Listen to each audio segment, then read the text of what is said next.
let's go. I'm gonna keep it G. Let's go into the fucking news, man. Let's light. Talk. Let's go straight into Oregon, man. Let's talk. Yo, son. Bro. Son. Really? Son. Decriminalizing. Really, son? Hold up. I'm trying to pull this shit up right here. So Pull it up, son. Pull it up and talk it. Talk, yo.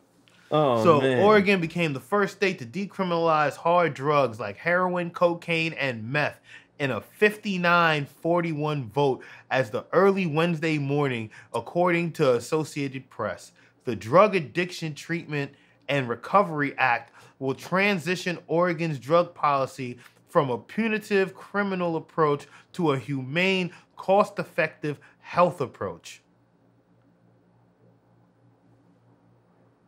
I don't know what camera to look into right now, but if you just heard what I just said, man, just listen. So if you get caught with a brick of dope, this is no longer going to be the criminal approach. We're going to take the humane, cost-effective approach with your brick of dope. And I'm hoping this is for recreational use, of course. But people suffering from addiction are more effectively treated with health care services than with criminal punishment, the bill reads.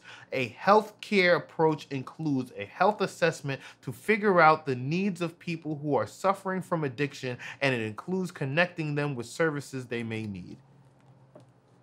So basically, if you get arrested for drugs now in Oregon, you will no longer be treated like a criminal and more treated like an addict and given the help you need rather than the rehabilitation to get off these drugs.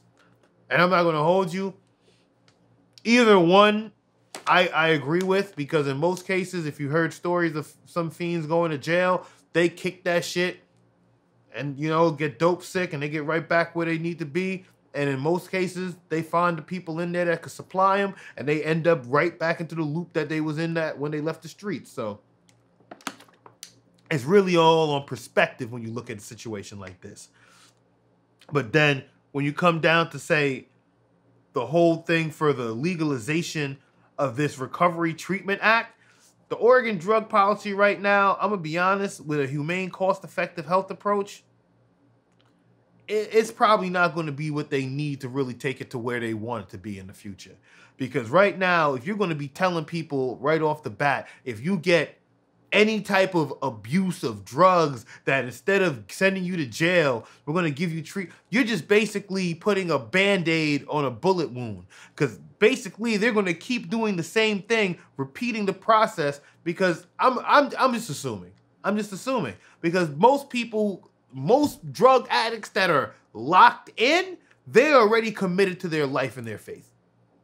They already chose the life. They're like, yo, this is what it is. This is where I'm go. This is what it's going to be.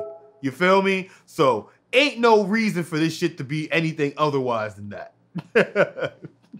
But let's move on to the next topic, man.